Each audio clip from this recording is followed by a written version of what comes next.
Hello，大家好啊，我这边是小团记录。不知道大家现在有没有这种感觉啊？就是现在的商品房，隔音效果特别差，差到一个什么样的地步呢？就是说晚上别人咳嗽都能听得到，白天别人在家里说话声音稍微大一点你也能听到。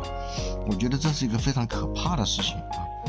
对于现在一个快节奏的生活环境来讲的话，隐私比以前要重要的多。以前怎么样说呢？自己住的都是那种平房啊、楼房啊，但现在不一样，都是住在商品房里面。第一个，个人习惯很重要，你可能养成了那种你感觉就在自己家里，不管怎么样搞啊，搞着响也无所谓。但是有的人，比如说我对声音比较敏感，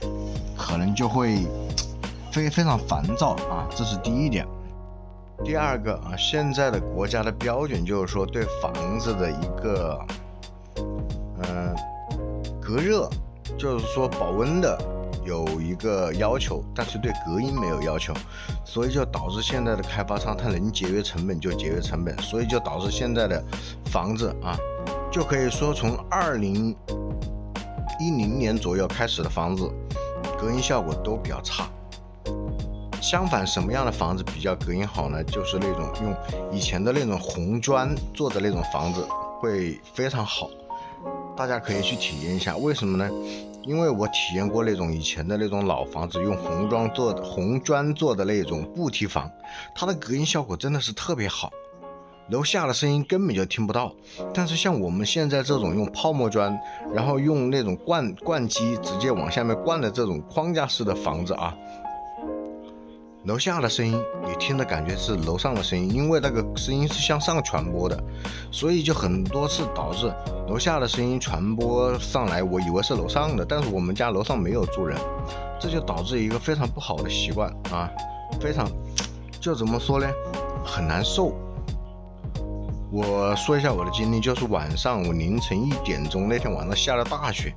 我非要搞清楚到底是哪里搞得响，我一直以为是我楼上，但是我下去看了之后才发现是楼下。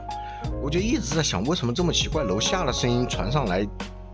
还有隔壁的声音都特别真实，像楼上传来的这种感觉呢？所以我觉得现在的商品房它的隐私真的特别差，连咳嗽说话都能听得到。你自己想一下，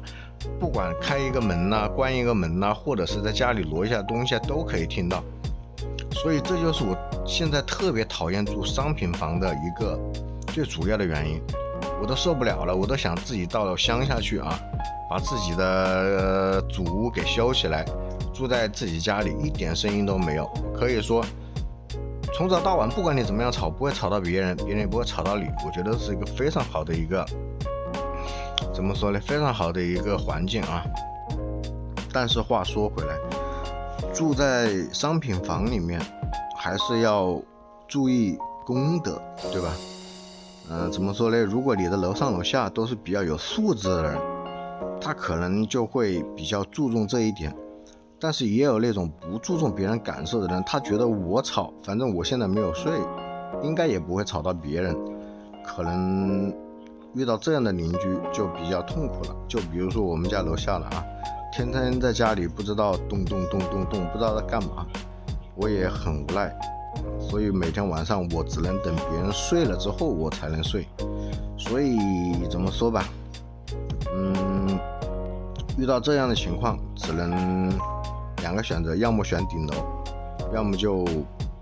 不住商品房，自己修个私房住一下。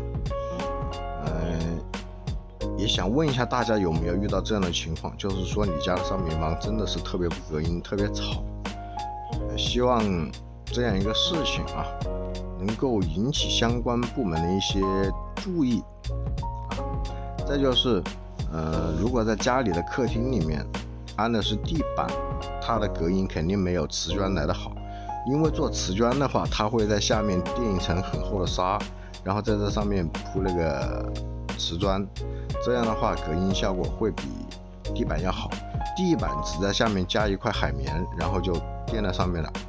啊，这个隔音效果会差一点。所以这就是我想说的啊，只想表明一个观点，现在的商品房隔音效果真的是差。啊，非常影响生活质量啊。也欢迎大家在下面留言评论啊，我这边是小团记录，也希望有共鸣的人在下面留言评论啊。感谢大家的观看，顺便点个关注，拜拜。